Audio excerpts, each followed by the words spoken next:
People, deluded, I'm back again. I'm on my lunch break at the risk of looking like a complete wally. I thought I'd make a video because I ain't got any other time to do it. Admittedly, I would have liked to have done it in my usual but unusual location outside, but I don't know if all of you are from London or England for that matter. It's been a poor couple of days in regards to the weather. Today, no exception, it's been poor people. In fact, there was, just as I started this video, the thunder and everything there have stopped. But there's a couple things I want to speak about. First and foremost, Aubameyang. No player has scored more Premier League goals than Pierre-Emerick Aubameyang since he made his debut for Arsenal.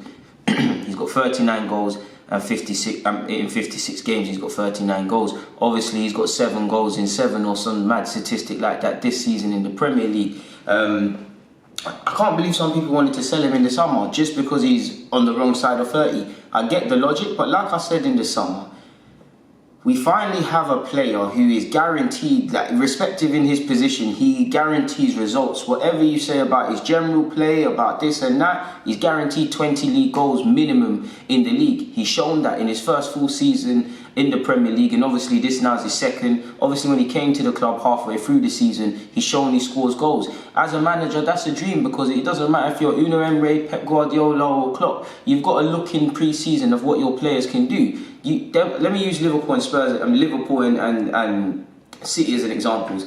They obviously need several other things to win the league, but fundamentally they need a striker, or if not necessarily a striker, people who can get them around 20 league goals or chip in comfortably near and around that. Liverpool's the exception in that. Firmino does his thing. Mane and Salah are not out and out strikers like that, but they might as well be because they score goals. But City, they've got Aguero, they've got Gabriel Jesus, but Aguero, guaranteed goals if he plays and he's fit and things. For Emery, there's several different things that he needs to think about in pre-season and going through the season. So one assurity is Aubameyang, and I can't understand it. Yes, he's 30 and there's a case to sell him, but we might as well ride the Aubameyang train until he stops scoring goals, people, because he's guaranteed that he's doing his thing. If, and again, I don't like to talk about ifs and buts, but in theory, you should be getting top 4 or challenging for trophies with Aubameyang, because if, and again, if, there's no divine right, and Arsenal fans, we know we're a long way away from that, but if you had the defence, if we had more in an offensive sense, obviously on top of Aubameyang, 20 league goals, you just signed Pepe, I know he's not in the best of form, and Lacazette and all of these players, we should be, again, I know we're nowhere near from challenging for league titles, but you should be looking to have these players that can push for trophies, and definitely in regards to getting to top 4, it can come down to fine margins. Aubameyang scored yesterday against United. The ref tried to shake him with the offside, the linesman, but at the end of the day, he doesn't show up in a game like that. We don't get something out of that game. And Aubameyang's away form, especially against top teams or in big games in particular, isn't the best. I'm not saying don't have critics, but it was absolute foolishness to suggest selling Aubameyang without a backup plan. If you're selling Aubameyang for the fees quoted, you're going to, like 70 million in the summer, you're going to have to more or less give a team that to kind of get a striker that guarantees goals. So it's not a sideward step, but it's a sideward step, and there was other areas. And I just want people to see how foolish that suggestion was, people, really and truly. Moving away from Aubameyang, you've obviously heard Kieran Tierney, whatever you want to refer to him as, apologies, has picked up a setback in his knock in his recovery from his injury, a setback.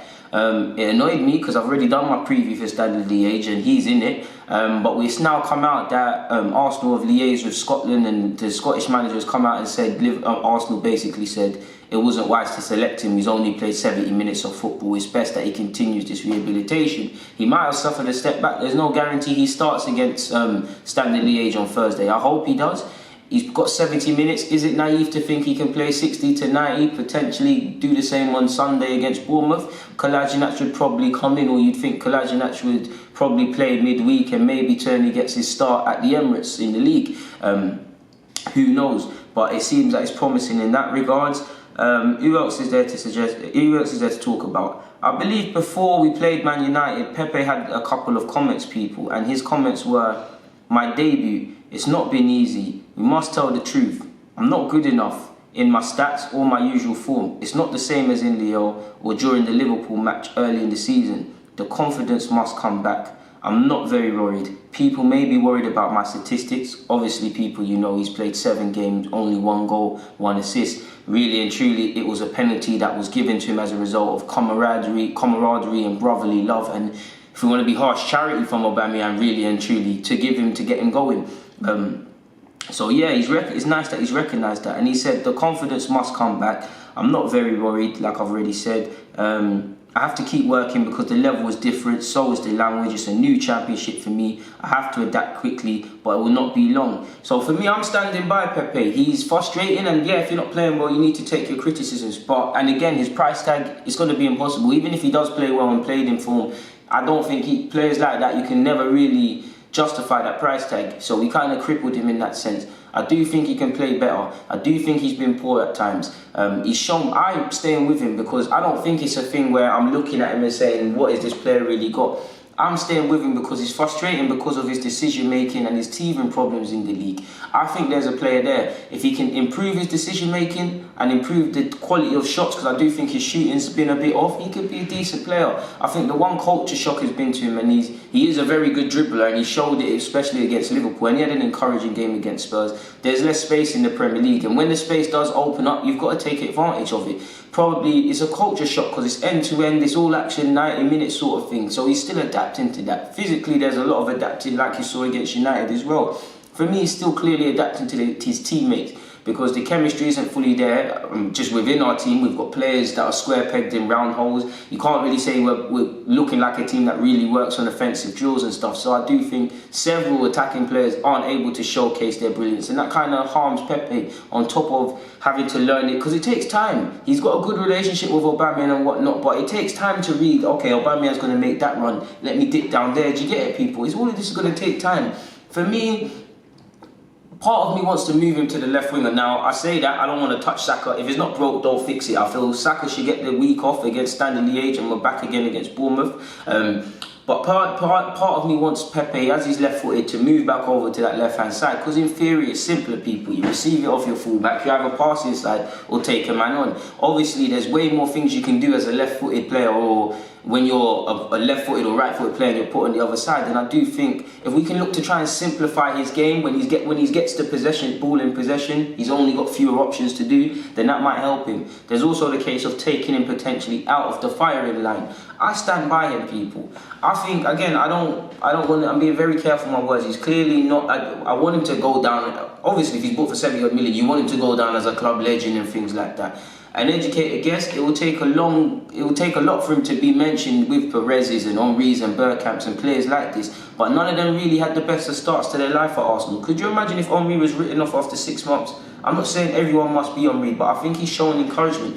And as frustrating as he is, it's a better option than we had last season. I think he can make it click, but it comes down to how bad he wants to hit the ground running. I'm not working for Arsenal. I don't know what we're doing outside of training and things, but is he working behind the scenes? Is he staying back? Is he doing some strength and conditioning? Is he doing more video analysis than the team are minimally, if that's even a word, required to do? Is he liaising with Emery? Okay, let's watch this game back again, coach. What did I do well? What didn't I do? Is he working with potentially other coaching staff, members of Emery's coaching staff, to, I don't know, see what runs work and what don't work, to see what he can get better? It's down to them two, Emery and Pepe, to do. Well, more Pepe to do things off the field, and I think he probably is, and we'll hear about it in a couple of months. But it's down to what else he does to try and adapt to this. Like he said, the language. Obviously, you want them to speak English and things like that, but I'm not too sure on the language barrier. There's a couple French speakers within the side. Aubameyang's a striking partner with you. In theory, you, Lacazette and Pepe, should understand each other at all moments of the game. I don't think he's lacking in confidence.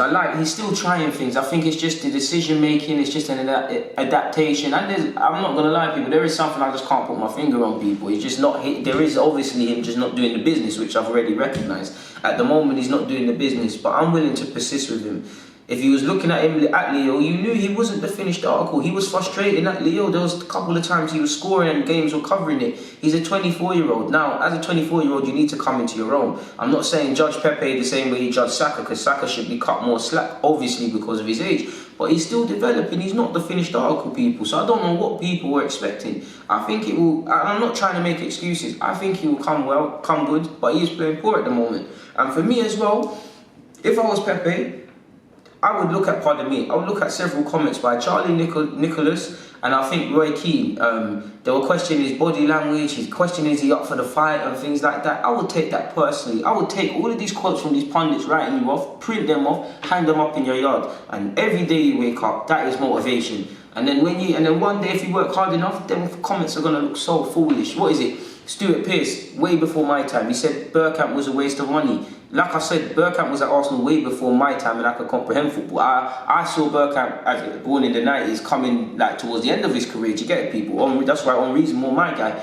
But them comments that Stuart Pearce made, they still haunt him to this day. And I'm not saying he's going to reach that level and be of that calibre, but that's the sort of thing he needs to look at, people. I think it will come good for Pepe. I do think there's certain things we can do, not just for him, but for the attacking players to kind of help them excel more in an attacking sense in terms of coaching. But I like what I've seen, man. He's played well against Liverpool. He's done his thing against Spurs. Not amazing, but he's shown things. Goals and assists, he needs to get that. I'm not shying away from that. But he's shown things. He has been terrible in some games. I don't feel he necessarily had the best of games against Villa. You have to hold your hands up. But he's not even played 10 games. He's played 7. And he's not really shown anything, but we need to allow him. Sane was written off after 6 months in the Premier League, people. And ironically, when we went away to Man United, when we wore the yellow kit, that's when Sane's uptake happened. Again, patience, people. I'm not saying being patient for the sake of being patient, because I do think that's a problem for football fans and one that I fall under with Xhaka, like, for instance. But I think his situation is different, and Pepe is showing you things to be encouraged by. And I know I'm not here to talk about Nelson, but I'm prepared to persist with Nelson and Pepe with their frustratingness, because together with Saka, they're 3 options we never had last season. And even for Pepe and Nelson specifically, them frustrating is better than any wide options we deployed last season, people, on a consistent basis in the Premier League. Tell me I'm lying. That's just my opinion. That's just my humble opinion, people, really and truly. I back my players, man. I really back my players. I've been on Louise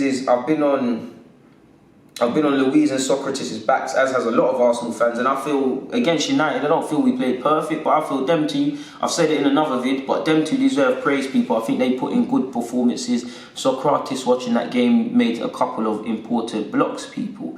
I think this is Roy Keane's comments. His body language isn't great, and we can make excuses for players a lot, like it takes time into a club. But Pepe, for the money they've paid, needs to do a lot more. That's true. His poor work rate, his lack of quality and end product, and again his body language shows he doesn't seem to be up for the fight.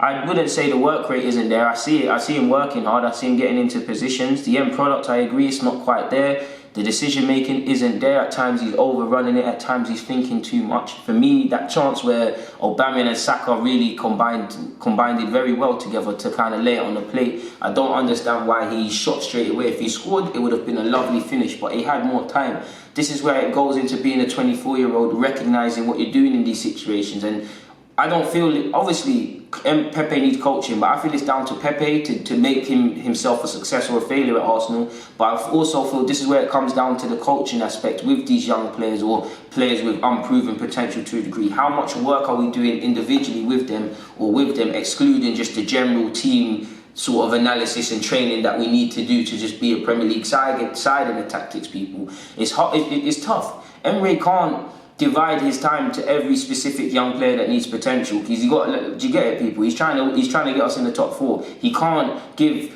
every day after training, give the same amount of time and effort to Saka, to Holding, to Pepe, like I've said, to all of these players. But that's where potentially, can we delegate? Can someone else on the coaching staff do that? Do you get it, people? It's completely different. But you hear Arteta with Raheem Sterling, for example, how he's a big force as to why Raheem Sterling, on top of working hard, has an uptake in form. Is there a coach potentially at Arsenal that we can look to do that? Like I said, it's down to Pepe, because in me and my grassroots days, I would sit down with Dan, my coach, and tell me what I'm doing right and wrong. But I knew what I'm doing right and wrong. I knew I had to work harder. For instance, people, I've always told you, lot, and apologies if it cuts out, there was a point, there was 4 fullbacks, people, respectively, 2 on each side. I used to play on both sides, so did a couple others. So there's competition. So it's all about what we're doing after. I used to think about these lot are going to come training, I'm going to come early. I'm going to go do my next training the next day. I'm going to make sure I can cross the ball the best. I'm going to make sure I read the game the best. You get it? I'm going to make sure the things that I'm not good at, I'm trying my best to improve them. And I'm almost obsessed with this because I want to be a success, and because I want to be the first name on the team sheet. I'm going a bit off topic now, but that's why when in my grassroots days, I was genuinely offended if I didn't start a game. It's not starting a football match made me sick, people. It made me feel like I didn't play. I'm not gonna lie to you. Look, there's been times I've won stuff and things and I didn't start and I did not feel like I was a part of it. It genuinely used to make me sick. It used to make me feel angry. It used to make me feel inferior. A lot of that is down to my ego, which again can react negatively, but I feel that was positive for me because I needed that. I was the sort of guy, I needed the bit between my teeth. I needed the hump. I needed the short man syndrome. Do you get it, people? I'm going off topic now, so let me rein it in. Apologies for talking at 100 miles per hour and whatnot, as usual. We're learning. But on that note, though, before someone walks in, people, it's been a pleasure. Deluded, I'm out. Thank you for watching and rocking as usual each and every time. It's appreciated. Comment, subscribe, and do the rest if you wish. Out. God bless. Bang.